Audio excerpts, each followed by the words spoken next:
नमस्कार दोस्तों, बहुत बहुत स्वागत है आपका अपने channel incredible study with RP में। और आज के वीडियो में यूपीपीसीएस 1992 में जो हिस्ट्री एंशिएंट हिस्ट्री के क्वेश्चन पूछे गए हैं उनके बारे में मैं विस्तार से बात करूंगा और उससे संबंधित जो अलग क्वेश्चन है वो भी मैं आपको बताऊंगा। तो पहला क्वेश्चन है जैसे कि सिंधुवासी किसके बारे में नहीं जानते थे। तो सिंधुवासी दोस्तों लोहे के बारे में नहीं जानते थे और बाकी उन्हें सभी चीज़ों के तांबा की जानकारी थी, कांसे की जानकारी हो चुकी थी, बट जो है सिंधुवासी लोहे के बारे में नहीं जानते थे। ठीक है, सिंधु सभ्यता का नाम हड़प्पा सभ्यता है, इंडस वैली सिविलाइजेशन भी है, ये अन्य नाम है उसको। उनको तांबे का ज्ञान अच्छा था, उनकी नगद व्यवस्था बहुत ही अच्छी थी, उच्च थी, नालियाँ बिल्कुल सुदृढ़ होती थी, वाणिज्य व्यापार भी उच्च था। ठीक है, मातृ देवी की उपासना करते थे। ठीक है, अगला है सिंधु सभ्यता का महान स्नानागार कहाँ से मिला है। तो महान स्नानागार आपको दोस्तों मोहनजोदड़ो से मिला है। जो इसमें स्नान कुंड पाया गया है उसकी अगर लंबाई की बात कर रहे हैं तो 11.88 मीटर लंबा था, 7.1 मीटर चौड़ा था और हाइट की बात करेंगे 2.44 मीटर चौड़ी थी। ठीक है, अब इसका जो है अगर हम वैसे लंबाई चौड़ाई अगर आपको याद रखनी हो महान स्नानागार की तो ईस्ट से वेस्ट तक था तो 54.85 मीटर, नॉर्थ से साउथ तक 54.85 और वेस्ट से लेकर ईस्ट तक यानी ईस्ट से वेस्ट 32.9 मीटर। ठीक है, जो एक चीज़ और ध्यान दीजिएगा कि जो इसमें फर्श ढाल होता था तो हमेशा दक्षिण से पश्चिम की ओर हमेशा फर्श पर ढाल करते थे। ठीक है, मूर्ति पूजा का प्रारंभ कब से माना जाता है। तो पूर्व आर्य काल से ही मूर्ति पूजा का प्रारंभ माना जाता है।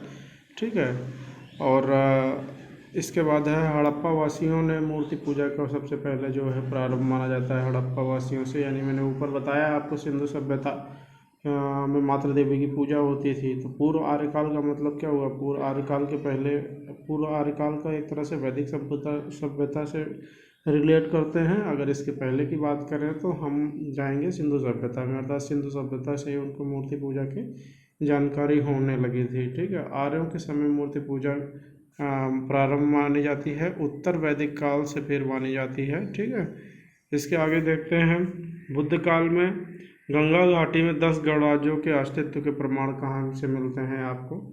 तो इसके प्रमाण आपको मिलते हैं कपिल वस्तु के शाक्य से, सुमसुमार पर्वत के मग से, केशपुत के कलाम से, ठीक है, अलकप के बलि से, रामग्राम के कोली, पावा के मल्ल, कुशिनारा के मल्ल, मिथिला के विदेह, वैशाली के लिच्छवी, प्लिविलिवन के मेरी। यहाँ से हमें बुद्ध काल में ये जो 10 गणराज्य थे ये मैंने पूरे आपको बता दिए कि बुद्ध काल में कौन कौन से 10 गणराज्य थे। कपिल वस्तु के शाक, सुमसुमार पर्वत मग, केशपुत के कलाम, अलकप वली, रामग्राम के कोली, पावा के मल्ल, कुशिनारा के मल्ल, मिथिला के विदेह, वैशाली के लिच्छवी और प्लिविलिवन के मोरी।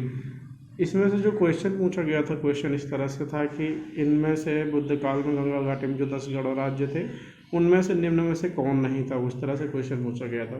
जो यहाँ है वह अन्यत्र भी है, जो यहाँ नहीं है वह कहीं भी नहीं है। तो ये कहाँ का कथन है, तो ये महाभारत का कथन है। महाभारत की रचना किसने की थी दोस्तों, वेद व्यास ने की थी। रामायण की रचना किसने की थी, तो रामायण की रचना वाल्मीकि ने की थी। गीता श्री कृष्ण के उपदेशों का संग्रह कहाँ मिलता है, तो राजतरंगिणी जो कल्हड़ द्वारा रचित है, जिसमें से कश्मीर के इतिहास के बारे में भी जानकारी मिलती है। हिंदू विधि द्वारा मान्य कर क्या था, तो हिंदू विधि द्वारा मान्य कर था उपज का 1/6 भाग जो था उस समय सर्वसम्मति से जो है 1/6 भाग बलि के रूप में दिया जाता था। ठीक, इसके आगे बात करते हैं मृग दाव सारनाथ में बुद्ध द्वारा दिया गया प्रथम उपदेश। तो हमने आपको बताया था कि प्रथम उपदेश जो है धर्मचक्र प्रवर्तन कहलाता है। ठीक है, इन्होंने पहला जो उपदेश दिया था अपने 5 साथियों को दिया था। गृह त्याग की घटना इनकी महाविनिष्क्रमण कहलाती है। मृत्यु इनका कुशीनारा में हुआ था और इनके मृत्यु चक्र को हम लोग महापरिनिर्वाण के नाम से जानते हैं। संसार अस्थिर और क्षणिक है, ये किसके अनुसार कहा गया है, तो बौद्ध धर्म में कहा गया है कि जो संसार है वो क्षण भंगवाद पर आधारित है, यानी इसका समय अस्थिर है, यानी संसार अस्थिर और क्षणिक है। आगे बात करते हैं कि प्रतीत समुत्पाद बुद्ध उपदेशों का सार है। प्रतीत समुत्पाद में बुद्ध उपदेशों का सार है। संपूर्ण शिक्षाओं का आधार स्तंभ। संसार की सभी वस्तुएं कार्य और कारणों पर निर्भर करती हैं। ठीक है, अगर मान लीजिए प्रतीत समुत्पाद का अर्थ पूछा जाता है तो इसका जो अर्थ होता है कि संसार की सभी वस्तुएं कार्य और कारण पर निर्भर करती हैं। बुद्ध के बारे में सत्य कथन कौन सा है? तो कर्म में विश्वास, पुनर्जन्म में विश्वास। ये चीज़ें ध्यान दीजिएगा, कर्म में विश्वास करते थे, लेकिन एक चीज़ और ध्यान दीजिएगा, ईश्वर की सत्ता में ये बुद्ध विश्वास नहीं करते थे। कर्म को तो महत्व देते थे, पुनर्जन्म में भी विश्वास करते थे, आत्मा में लेकिन विश्वास नहीं करते थे। अब चूंकि ये समझिए ईश्वर की सत्ता में विश्वास नहीं करते थे, इसलिए वो आत्मा पर भी विश्वास नहीं करते थे। इनका जो निर्वाण प्राप्त था तो वो अंतिम लक्ष्य माना जाता है। इसके आगे की बात करते हैं। आगे, तुम्हारा अधिकार कर्म पर है, फल पर नहीं। ये कहाँ का कथन है? तो ये आप जानते हो, गीता में ऐसा कहा गया है।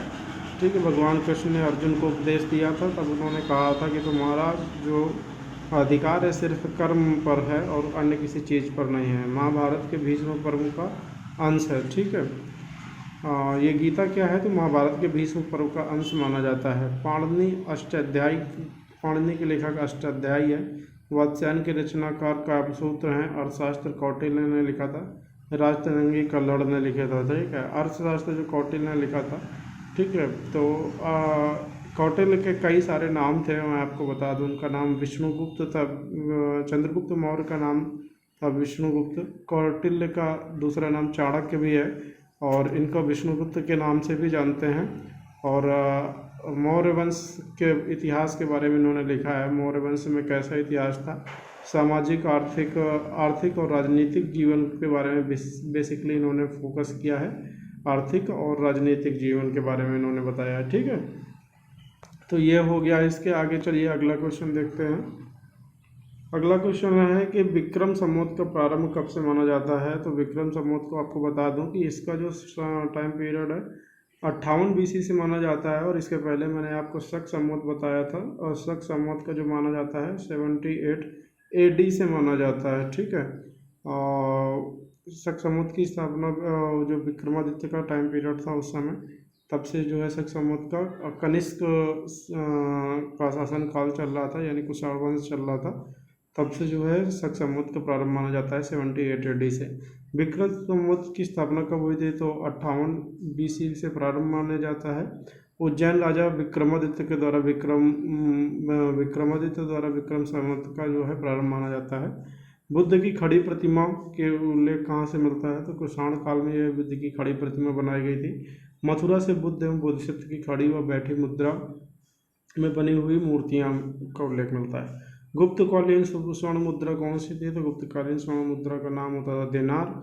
और फाहियान ने कौड़ियों का भी व्यापार विनिमय में उपयोग की बात कही। तो देखो, मैंने बताया था जो गुप्त काल में आया था आपका फाहियान। ठीक है, और इसके बाद जो ये भी क्वेश्चन पूछा जाता है फाहियान किसके समय में आया था?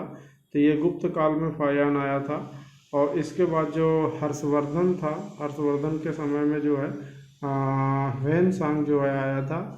ठीक है, ये भी क्वेश्चन पूछा जाता है। चलिए इसके आगे देख लेते हैं। मुद्रा राक्षस के लेखक कौन है? तो मुद्रा राक्षस के लेखक विशाखदत्त हैं। मौर्य राजवंश का इतिहास इसमें भी लिखा गया है। ठीक है, कालिदास के अभिज्ञान शकुंतलम, यानी मुद्रा राक्षस से जो विशाखदत्त द्वारा रचित है उससे भी मौर्य वंश के बारे में जानकारी मिलती है। और जो कौटिल्य ने अर्थशास्त्र लिखा था तो उससे भी उसके बारे में जानकारी मिलती है क्या। और इसी समय कालिदास ने अभिज्ञान शकुंतलम की रचना की थी। यानी मौर्य, ये भी पूछ सकता है क्वेश्चन कि जो कालिदास थे किसके समकालीन थे? तो कालिदास जो है मौर्य वंश के समकालीन थे। ठीक है, इसके आगे बात करते हैं। सम्राट हर्ष ने अपनी राजधानी थानेश्वर से कन्नौज बनाई थी। ठीक है, तो पहले थानेश्वर थी, फिर उन्होंने हर्ष ने अपनी राजधानी बनाई थी कन्नौज। ठीक है, 606 से 647 तक का इनका टाइम पीरियड माना जाता है। इसी समय पर वो गद्दी पर बैठते हैं। और इसकी जानकारी हमें कहाँ से मिलती है? तो इसकी जानकारी हमें बाणभट्ट से मिलती है, जो कि हर्षचरित्र द्वारा लिखी गई है। थोड़ा इसमें कंफ्यूज मत होइएगा। मुद्रा राक्षस के लेखक विशाखदत्त हैं, उससे जो है मौर्य राजवंश की जानकारी मिलती है। और जो बाणभट्ट है, बाणभट्ट से जो है हमें सम्राट हर्ष के बारे में जानकारी मिलती है। जो बाणभट्ट ने जो हर्षचरित्र लिखी है उससे जानकारी मिलती है। समृद्धि एवं ऐश्वर्य के कारण जो है कन्नौज को महोदय नगर के भी नाम से जाना जाता था। तो क्वेश्चन में पूछ सकता है कि समृद्धि और ऐश्वर्य के कारण महोदय नगर प्राचीन समय में किसको जाना जाता था, तो कन्नौज को जाना जाता था। अंकोर वाट का मंदिर कहाँ पे है, तो कंबोडिया में है, ठीक है। और मेरी जानकारी के अनुसार जो कंबोडिया का अंकोर वाट मंदिर है वो दुनिया का सबसे बड़ा हिंदुओं का मंदिर है, ठीक है। विष्णु मंदिर का निर्माण अंकोर वाट में विष्णु मंदिर है बेसिकली, और इसका जो निर्माण हुआ था 1125 AD में हुआ था। कंबुज नरेश सूर्यवर्मन द्वितीय ने इसका जो है निर्माण कराया था। रामायण की संपूर्ण कथा को मूर्त रूप भी इसी समय में दिया गया था, यानी 1125 में ही। महाभारत तथा पुराणों के दृश्य यक्ष किन्नर गंधर्वों को जगह जगह चिन्हित भारतीय स्थापित कला का स्पष्ट प्रभाव भी इसमें देखने को मिलता है। यानी जो कंबोडिया का अंकोर वाट का जो मंदिर आप देखेंगे तो उसमें क्या क्या हमें जानकारी मिलती है, तो उसमें महापुराण और जो महाभारत है, महापुराण है, जो उनके जो दृश्य मिलते हैं, गंधर्वों को जगह जगह पर चिन्हित किया गया है। भारतीय स्थापत्य कला का बढ़िया सा आपको स्पष्ट देखने को प्रभाव मिलता है। 72 व्यापारी चीन में किसके शासनकाल में भेजे गए थे, तो काफ़ी अच्छा क्वेश्चन है, पूछा भी गया है। कुलोतुंग प्रथम के समय में जो है 72 व्यापारी चीन में भेजे गए थे, ठीक है। और इसके पहले महाराज प्रथम व राजेंद्र प्रथम ने भी चीन में दूध भेजे थे, बट जो 72 व्यापारी जो भी चीन में भेजे गए थे तो वो जो है कुलोतुंग प्रथम के ही समय में भेजे गए थे। तो ये थे आपके इम्पोर्टेंट क्वेश्चन, इम्पोर्टेंट नहीं 1992 में ये सारे क्वेश्चन पूछे गए हैं और इससे संबंधित भी क्वेश्चन मैंने बता दिए। इस वीडियो में फिलहाल इतना ही। चैनल को सब्सक्राइब कर लें और आगे भी इसी तरह के आपको वीडियोज़ मिलते रहेंगे। Thank you.